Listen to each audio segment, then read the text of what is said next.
There's a word from the Lord today from the book of 1 Samuel, chapter 16, verses 10 through 13. All right.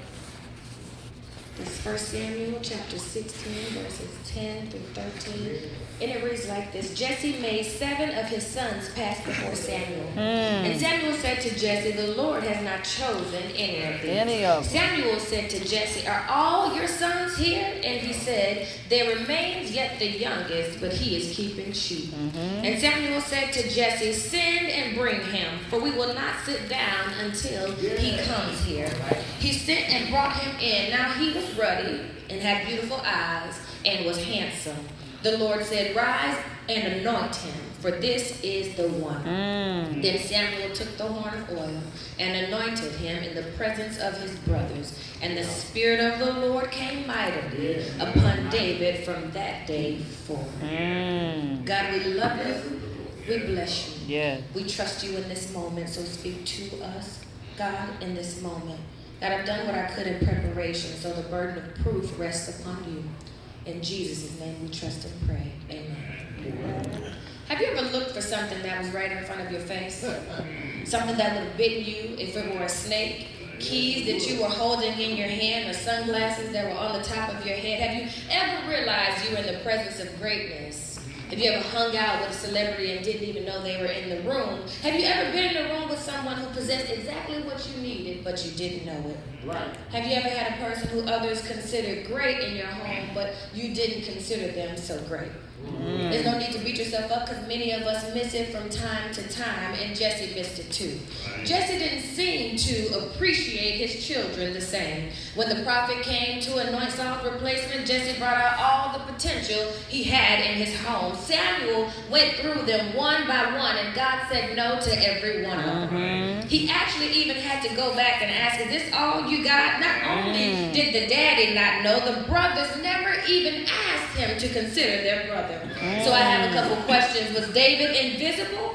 Was he so far off and dismissed from the family that they forgot he even existed? Or did they just see no potential in him? Saul even attempted to anoint who Jesse suggested, and he was supposed to be the prophet. And then I have to ask, is everybody in this text off? Jesse tried to do things logically while God was creating a new order. The brothers were trying to be chosen, and Samuel was blinded by his own grief. And what I appreciate the most is that although the prophet or seer obviously had a bad day, and we all have them, and he could not see what was going on, he could still hear from God. And that's my prayer today. God, when my vision is off, when I'm attempting to use my own logic, when I can't see what you're doing in my life, please allow me to still hear your voice. Jesse named his child beloved of the Lord, but he didn't even consider him able to be used greatly by God. Because people will often speak what they cannot see. People give you half-hearted compliments all the time. They call you one thing and then say another. When you walk into the building looking right, they say, hey, superstar, and then they take a couple steps and say, who she thinks she is? When you're hanging out, they say, hey, player. When you keep going, they say, he's so thirsty. Conversely, people will also dog you out because they see great things in you. Do you think the media really believes the protesters and Black Lives Matter movement are thugs? No, it's because they know they're revolutionaries with power, and they don't want them to realize the potential that they have in themselves. Jesse called him beloved of the Lord, but he couldn't recognize when it was David's time. People look at the outside and they judge what they know, how you look, how you live, what you're doing for a living. And you may be quiet, but you know there are people still in rooms that you walk in who remember you 20 years ago, who you still want to dodge from the things you did before them. But it's God who judges the heart, because God created it. God knows the intention of the heart. And we don't judge the heart because it's beyond our understanding. We can only judge what we know. We judge from the outside because it's what we can discern. And this is why you need God to make the best choice in life. There are some things in life that you'll never qualify for based on what you know, who you know, or what you've done. Some things will only be obtained based on what's on the inside of you.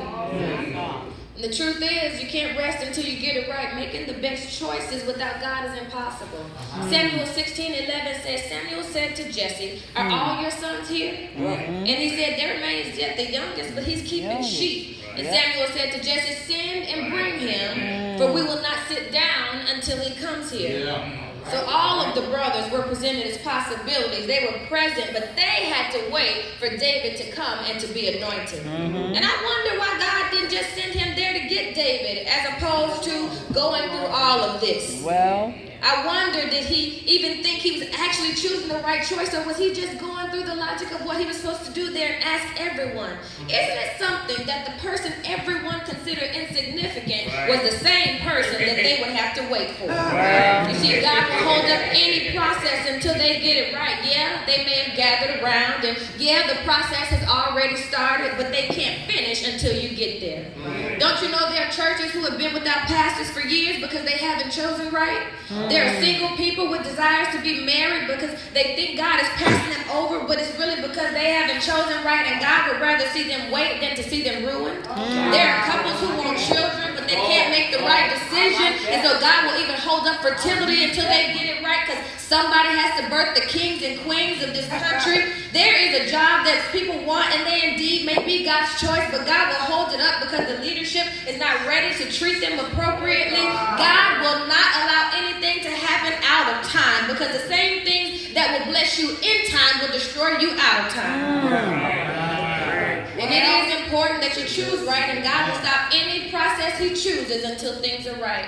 Whether it's your dream house that's on hold because it's not God's dream for you, whether it's a position being held up because you're already choosing to take the wrong people with you, whether it's your increase being held up because you've already made choices to mishandle your finances, you can't rest for trying to choose what you want instead of what God wants for you.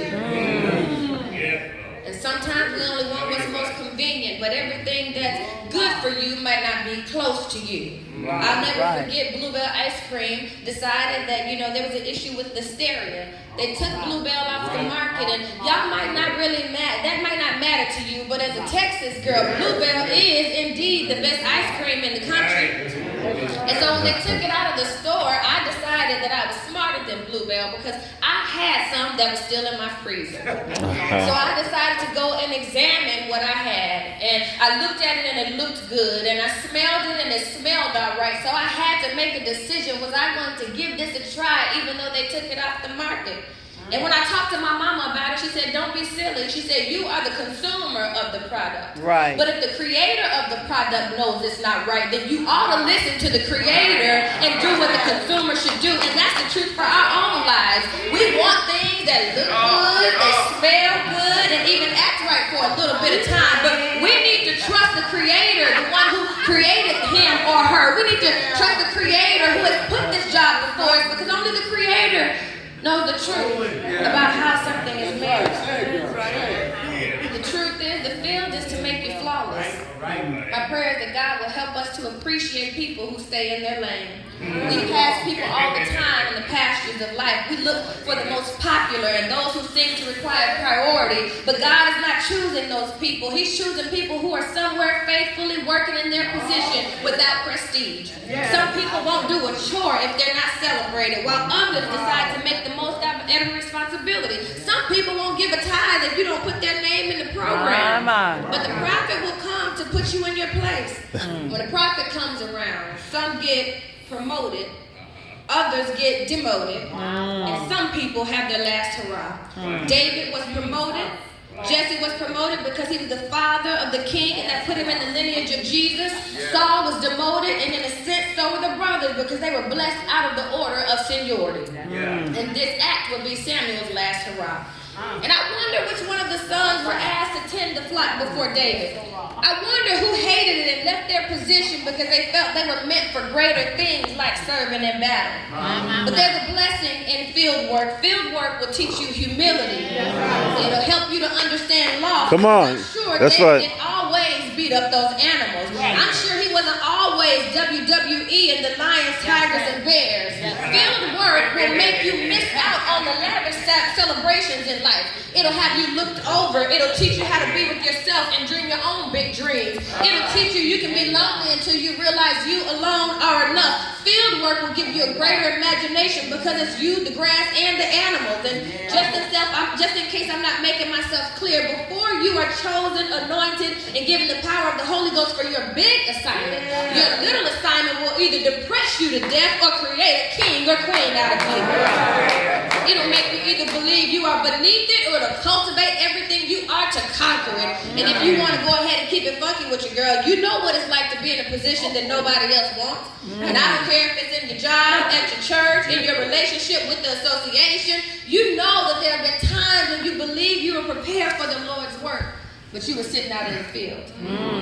And every day we have to walk into places where they don't appreciate us, where they don't know what we're worth. But the truth is we have to keep working in the field.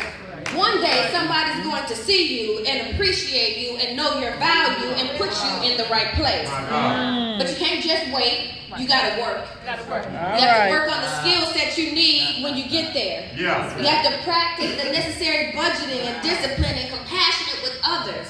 Because we can't have the wrong people in the right places and the wrong places, because we know what happens when little people get a lot of power. Look at Donald Trump. So I've just made some decisions in my life. And I hope we can all make the same ones. I'd rather stay in the field and prepare for what God has for me than to posture to get what is not meant for me. I'd rather be tackled a couple times by some lions, some tigers, and some bears, knowing they can't take me out because I'm anointed for something else that'll bring me upright and in a better position. I'd rather be beat down, prepared to serve God, than to be celebrated before being demoted by God. I'd rather be called to what I don't understand than to be committed to where I don't need to be. I'd rather be in the field with God than be in a mansion without God. Just because I'm chosen with God doesn't mean life is going to be easy. Because the truth is, your assignment is bigger than you. And what you're waiting for comes with responsibility. It says, in time, all Israel would learn that this David would become the instrument for whom God blessed the nation. He would become successful because God's Spirit was upon him. And sometimes we get so excited about the calling that we forget about the work. We want things, but we forget what it takes to have them. And sometimes we even do this with our relationship with God. We want to know Jehovah Jireh, but we don't want to know what it means to be without. We want to know Jehovah Rapha, but we don't want to be stricken with illness. We want to know Jehovah Shalom, but we want no experience with chaos. But the Spirit of God does not come upon you mightily just so that you can look good and wear a nice robe. The Spirit of God comes upon you mightily because there is work to do and responsibility that comes with it. And so, while there may be a lot of great things waiting for you, there are also a lot of things that are going to be like field work. But the truth is, there's a horrible educational system that's waiting on you. There are people on the verge of suicide who are waiting on your testimony. There's a poverty culture that's waiting on your work. There's a food desert that's waiting on your plan. There's a disease society that's waiting on healing. There's an evil government that's waiting on somebody with character. There's police terrorism waiting on somebody with the heart and the courage to do what it takes. There's racism and classism and sexism that's waiting on you to have some type of solution. There's an elected position that's waiting on you, an invention that needs you. There's a world full of need that's waiting on you. And sometimes instead of us going to take our responsibility, we just prepare to look good when we get there. We prepare to take the right people with us when we get there. But the truth is, while David would be king, he also had trouble waiting on him. He had a former king who was hunting him down, waiting on him. He had questions about his sexuality that we still discuss to this day, waiting on him.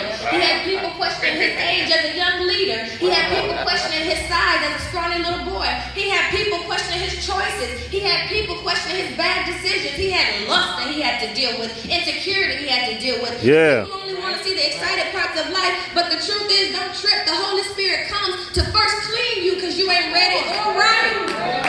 And then to give you an assignment that you can take care of.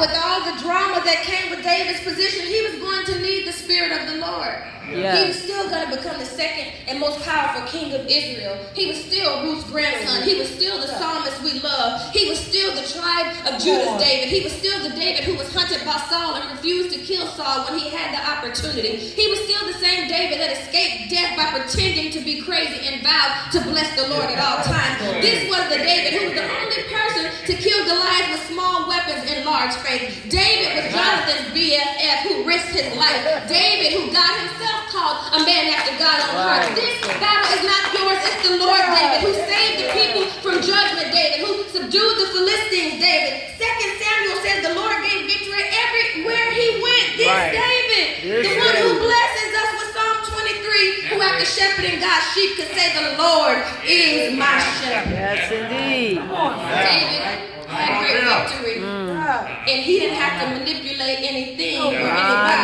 to be chosen. Luke said you can have the Holy Spirit. To ask and you shall receive, seeking you shall find, knocking it shall be open to you. Here's the problem. So many times we talk about catching the Holy Spirit, but the truth is, if the Spirit of God is running from you, there's a greater problem. All right. Some rough days, but if trouble is waiting on me, so are the promises of God and the power of the Holy Spirit. And when life gets tough, you have to remember that you're still chosen. In the field or on the field, you're chosen. In the kitchen, working to build the kingdom, you're chosen. Sometimes you have to say to the people visiting you in the field, because I know the power of the Holy Ghost, I could fall apart, but the way the Spirit of the Lord is set up, I'm reminded that weeping may endure for a night, but joy comes in the morning. I could fall apart, but the way the Spirit of the Lord is set up, I'm reminded that our present sufferings are not worth comparing with the glory to be revealed in us. I could fall apart, but the way the Spirit of the Lord is set up, I'm reminded that I'm more than a conqueror through Jesus Christ. I can fall apart, but I'm reminded that there is a way that seems right unto man, but the end thereof is indeed destruction. I could sit here looking silly through worship, but the way my praise is set up, I can't let the rocks cry out for me, because the rocks don't know what it's like to face eviction. The rocks don't know what it's like to be diagnosed with cancer. The rocks don't know what it's like to be without. So I will give God praise on my own and all by myself if I need to. And sometimes it seems like we've been in the field too long. But we have to know, I may have been overlooked, but you'll lack sleep. I may have been looked over, but you'll lack completion until I get there. I may have been looked over, but you'll be lacking leadership. I may have been looked over, but you'll look for me before I look for you. David was looked over by his brothers, but he didn't lack gifts. The Canaanite woman was looked over by Jesus, but she didn't lack faith. The widower was looked over by society, but she didn't lack favor from the judge. Gideon was looked over, but he didn't lack success. Rahab was looked over, but she didn't lack legacy. Blind Bartimaeus was looked over, but he didn't lack healing. The woman at the well was looked over, but she didn't lack deliverance. Esther was looked over by the king, but she didn't lack royal status. Ruth was looked over by everyone but Boaz, but she didn't lack a provider. And Moses was looked over because of his speech impediment, but he didn't lack favor. Well, come on. So at some point we have to know that being looked over doesn't always equate to lack. And I'll tell you this one last thing. I'm an alumni of Arizona State University and a proud one. And every now and then I go and look at the notable alumni page. And I really go to look to see if they've added my name yet. But when I went to the alumni page, I saw a name, James Harden, but I didn't really pay a lot of attention to it. And one day I was on YouTube, because I go on YouTube kind of a lot to look at the discipline of athletes. So I ran across this TV show, I guess it's a TV show, called ESPN 30 for 30. And I watched Kevin Durant because I kind of think he's cute. So I watched his show and I wanted to see about his discipline. And since I didn't turn away too quickly, next thing I know, James Harden's story comes up. So I decided to give it a little time and see what they say about my fellow Arizona State alum. So I'm watching this story and they're explaining that James Harden was the sixth man of the year. He helped to lead the Oklahoma City Thunder into the playoffs, and he made the sixth man of the year that year for the NBA. He was the second youngest sixth man that they had ever seen. He said he was really excited after this season because not only was he sixth man of the year for the team, he had a community of people that loved him and he loved them as well. He liked being the sixth man. He liked playing that position. As a matter of fact, he said he wanted to be the sixth man for the absolute rest of his life. So at the end of the season, when it was time to negotiate contracts, it was the Oklahoma City Thunder who sent him a contract. That was the biggest contract he had ever seen in his career, and he was really excited. The problem was they gave him a short amount of time to make a decision. So he sent the information to his lawyers and to his people to make a decision about what he wanted or how they would negotiate. Well, unfortunately, they didn't get back to him in time to make the deadline. But he didn't trip because this is the same organization that he just helped to make it to the playoffs. This is the same organization who loved him, who was kind to him. This is the same organization that got more attention because he was the sixth man of the year. So yeah, he missed the deadline, but he knew it would be okay. Well, that night he got a phone call from the organization. They talked to him. They told him how much they loved him, how much they appreciated him, how much he had given to the team. But unfortunately, because he missed his deadline, they were going to have to cancel his contract, and they gave it to the Houston Rockets. Wow. He talked about how hurt he was and how down and depressed he was over that night. He said he was very tearful. He didn't even know how to go on. What was he going to do? What did it mean to be with the Houston Rockets? So the next morning, he got a phone call, and the Houston Rockets wanted to meet with him. So he was preparing how he's going to have this conversation with them and talk about his position as the sixth man on his team. When he gets to the meeting, the Houston Rockets tell him something. They explained to him that his position was going to change a little bit this time, that they didn't want him to do what he had always done, that they no longer wanted him to be the sixth man on their team. Instead, the Houston Rockets were bringing him in so that he could be their franchise player. While we might be excited about that, he was still a little nervous. What does it mean to be the franchise player after you've been the sixth man for so long? What I love about the story is that while he thought he was still worthy of being sixth man, somebody else in a whole nother place knew he was the franchise player. And I'm just here to tell you that if the Houston Rockets have enough sense to know how to take people out of the field and into the right position, you serve a God who knows how to do the same thing for you. I'm here to tell you that sometimes you don't cancel your contract. Every now and then you ought to cancel your own contract. You ought to know you're your own franchise player and go to an elevated position where you need to be. It's okay to be in the field sometimes. It's okay to be with the Lions, the Tigers, and the Bears. But every now and then, you ought to believe that God has something greater for you that belongs in a better place. If the Houston Rockets know what it's like to take somebody out of a low position and elevate them into a higher position, you ought to put your hands together and get excited about the God that we serve, who's going to elevate you and put you in the right place. You ought to be excited about the fact that you can't not always be a franchise player. You know why? Because you're the head and not the tail. Above only and not beneath. God did not have you to be in the field forever, but you're there to work, and you're there to practice, and you're there to develop. Because what I know about James Harden is the same man who was working in the field, the sixth man, is the same man who was ready to be a franchise player. He didn't have to do any more work because he had already done the work. He needed no more preparation because he had already prepared. He didn't have to do anything but be available to have his next position. So wherever you find yourself today, and however long you've been there, and however many times you've been looked over, I want you to know we serve a God who will let others look you over, but you'll never have to be in lack.